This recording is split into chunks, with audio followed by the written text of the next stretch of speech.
buenos días. Hello, Muchísimas everyone. gracias. Thank you so much, everybody, for being here.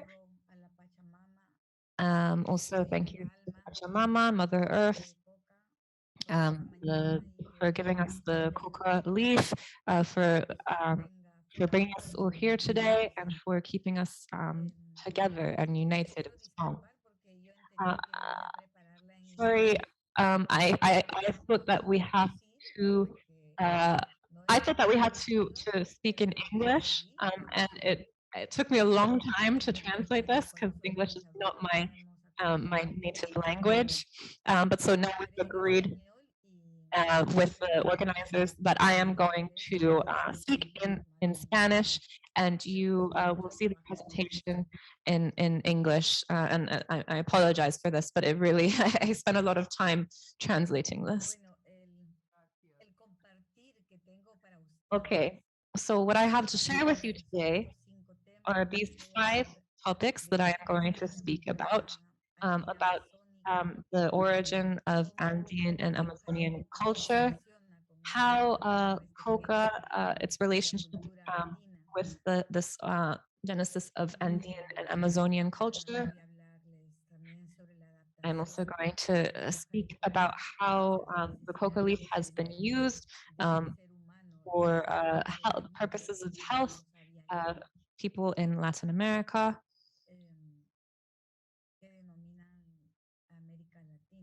The region that known as Latin America. We're also going to share some of the medicinal properties of the coca leaf, as it has been used for therapeutic purposes by Latin American populations, and the different meanings of the coca leaf and what it means in Andean and Amazonian culture. So, first of all, I'm going to present results from 3 studies, are not mine, they're from Dr. Carlos Mille Villena and others et al.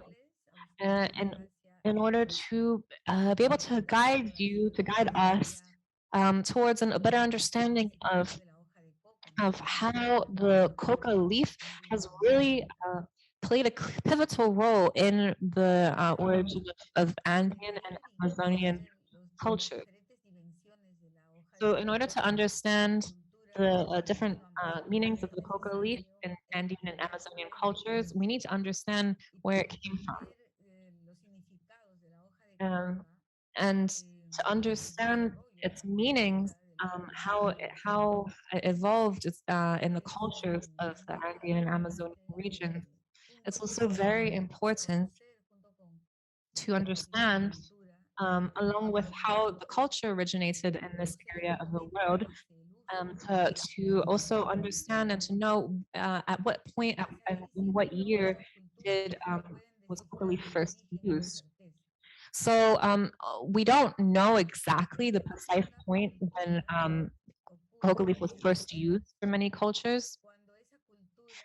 We do have a study by John Earls, in which he applied the p-value, or pi 3.1416, to their evolution.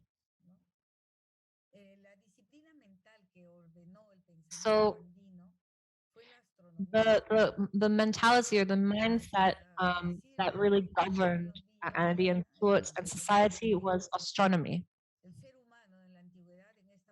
So human beings back then in this region of the world, they divined things and knew things by looking at the stars. And then this was, of course, before the conquests. The conquistadors came and knocked their heads away, and they were no longer able to look at the stars. But at this time, during this era, this is how they gained their knowledge, was through observing the Southern Cross. This is a constellation of stars that guided life in this part of the world.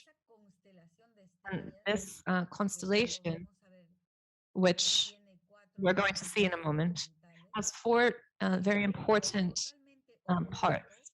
And it's the complete opposite of the of the pole or the North Star. And the North Star doesn't have a constellation. It's stands alone in the sky. So this culture was really guided by these two astronomical elements in the sky. And there was a very individualist and kind of isolated culture here.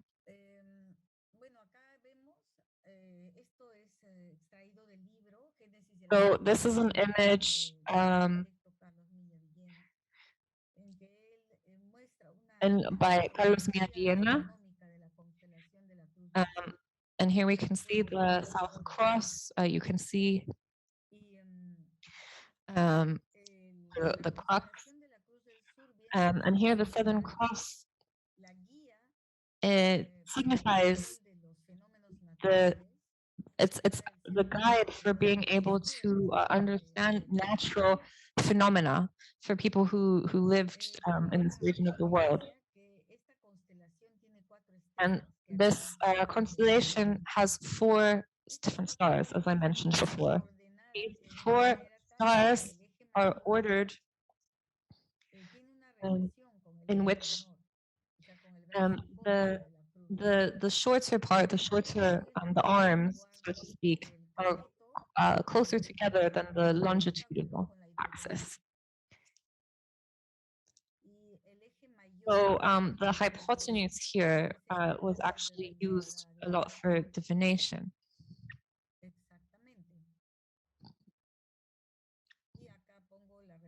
And here we have the citation.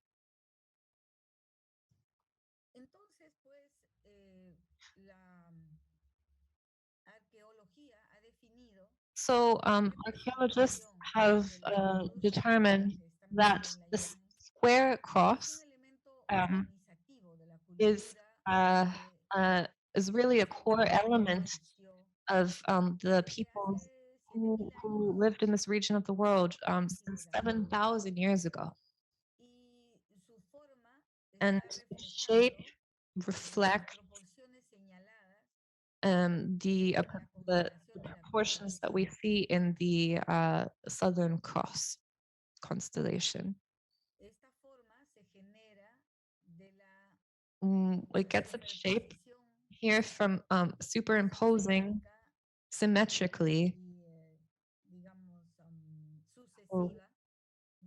and overlaying the different diagonal angles. And I'll stop here for a moment so as not to confuse you. I mean, here the measure of the circumference here is equal to the hypotenuse of the triangle in the Southern Cross. Sorry if this is a little bit complicated to understand, but the figure that I'm showing you here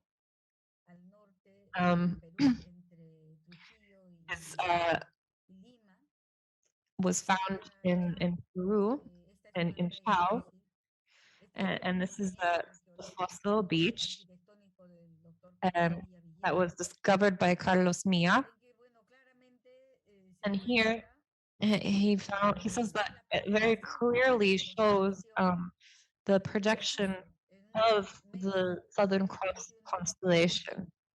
You can see right here, you can see the shape of this constellation here.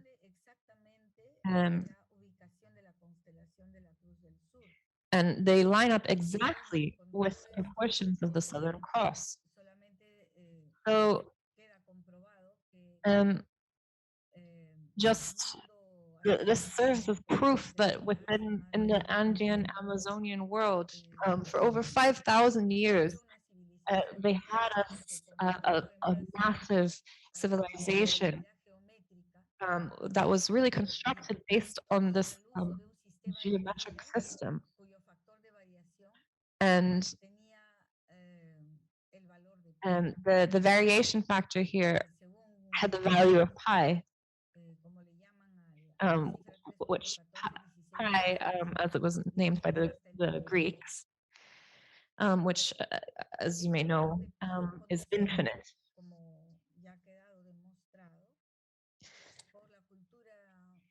And this was known as Katari by the Andean and Amazonian peoples. And its geometric shape are considered to be what guides life and what guides the order of things in our culture. The use of the square and its diagonal is the only knowledge that proves that this human being deserves that name. This is something that Plato said in his dialogues of Timaeus and Critias. So since ancient times, it's been proven that civilizations were beginning to evolve, to emerge, and they were really using this value of pi in their cultures and in their understanding of the world. And this dates back in ancient times to 7,000 years ago. So the ancient origins of civilization in the Andean Amazonian region has evolved to the specific identity, the specific culture. And this is something that is very important when it comes to speaking about the coca leaf and the traditional use of the Andean Amazonian peoples of the coca leaf. The value of pi, or katari, as we call it, in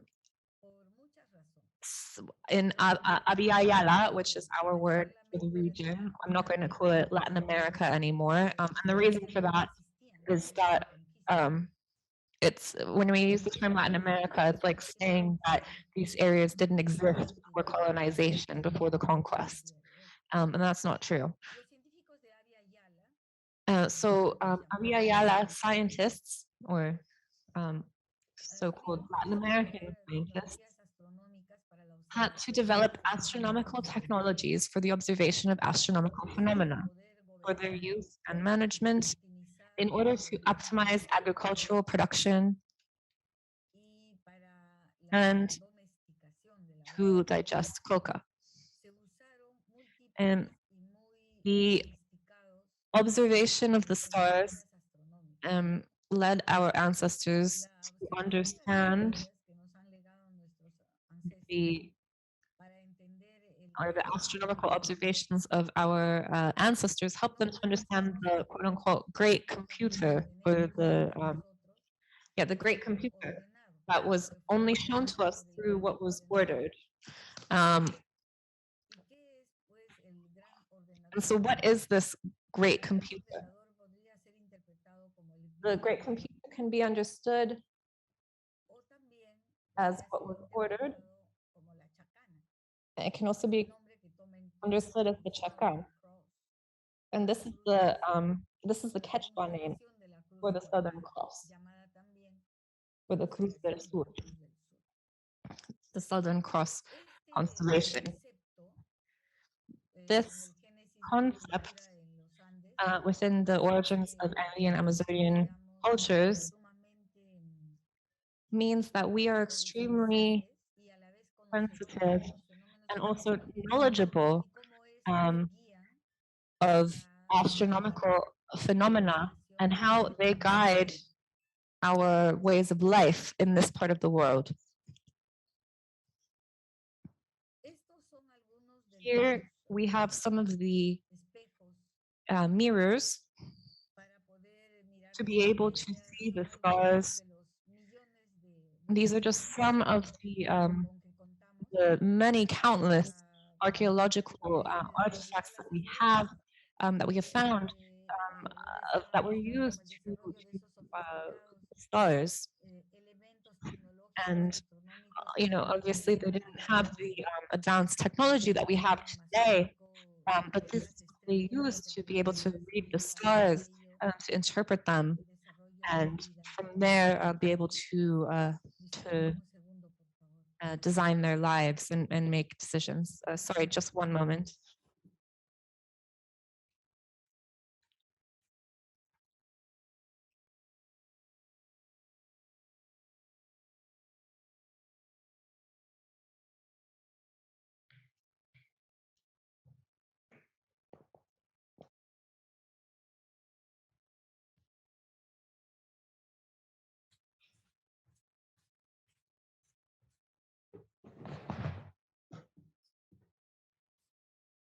Me disculpo por esa interrupción. Sorry for the interruption.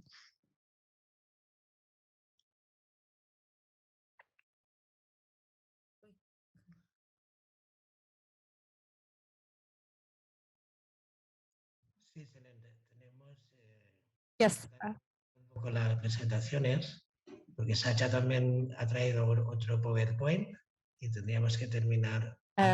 If we could, we have to finish at 4:15. So if you could speed up a little bit, because we have another presentation that we also need to get through. I have like 14 minutes. Is that okay? Yes. You have like 3 or 4 minutes left. Okay. Sorry. Oh, no, that's okay. Can I keep sharing my screen? Okay. So here we have archaeological artifacts of the Southern Cross. And okay, now, how does coca relate to this? By connecting the cycles of the social system with the astronomical cycles, we can understand the social entropy. The ancient inhabitants of Abiyala, or Latin America, linked social sciences with astronomy, or so to say, they were one and the same. Here we see collective use of coca. Skip this. Here we see collective use, which gives it a very social significance. And it also has, it's significant in terms of its scientific uses. In terms of the history between, of the link between the coca leaf and how it's cultivated in Andean culture, it's something very collective, something very cooperative, values of looking out for each other. And this meant that people thought of the circulation of these plants as a creative process.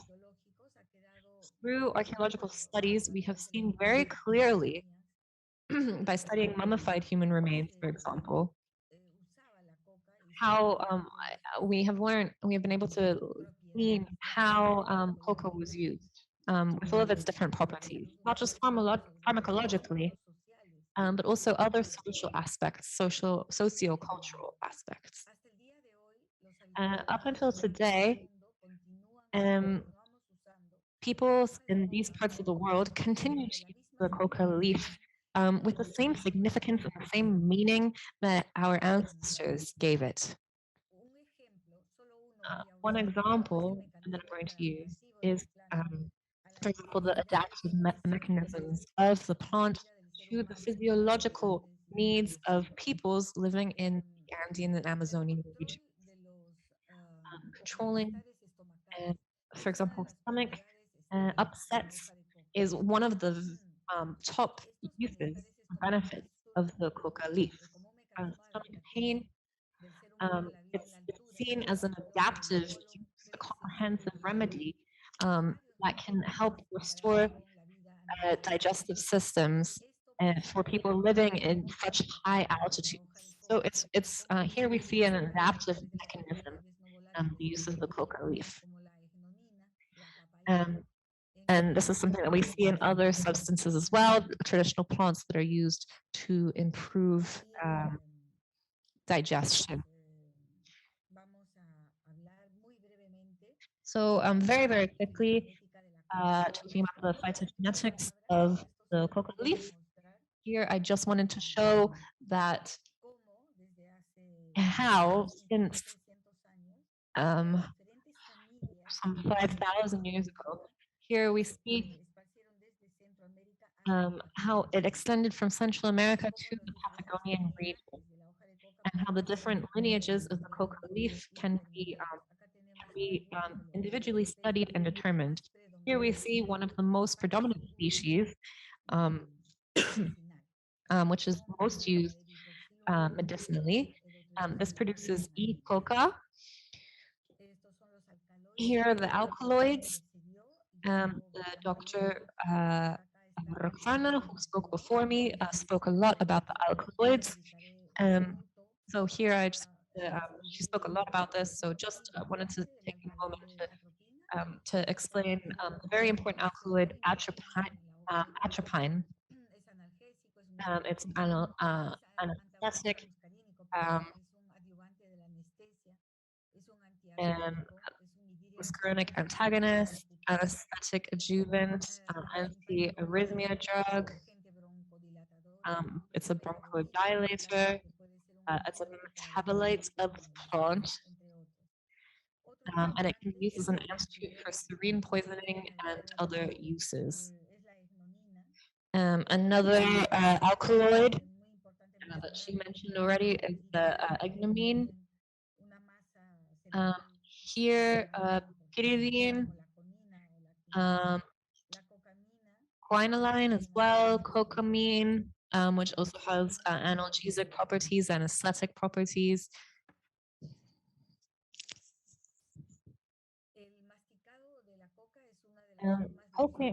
Chewing the coca leaf,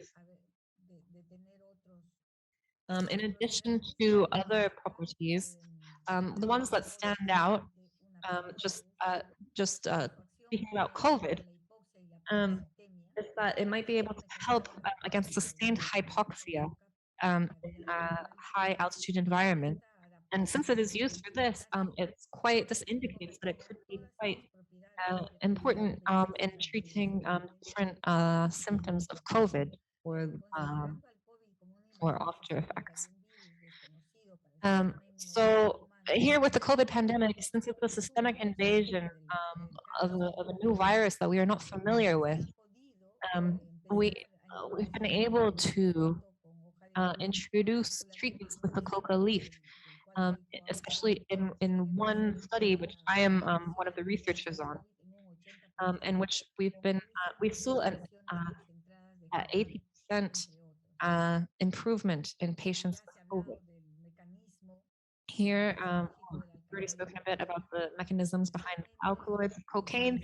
I just wanted to highlight that that it inhibits the presynaptic uptake. Here, the flavonoids, which are also very important. Another very important component are the terpenes. Here are 3 key properties of the coca leaf that haven't been mentioned yet. So it has antibacterial properties. When chewing the coca leaf, and also the molecules in themselves have different properties that inhibit the growth of bacteria. They have antibacterial properties, and this is something that was shown in the study. And in a study of Bacillus subtilis, it was shown to have antibiotic properties.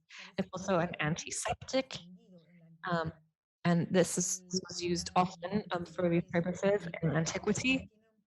And then also antioxidant properties. It is very high in antioxidants. It's also antispasmodic, and fights gas. And just to finish up, to sum up, and an overall view of the different meanings that the coca leaf has. Here, just to show you, here we can see, here we have a label that they put on the different encomiendas, which is like estate. And here we can see the prices of 2 pesos and 2 domines, 2 pesos, 1 peso, 6 domines.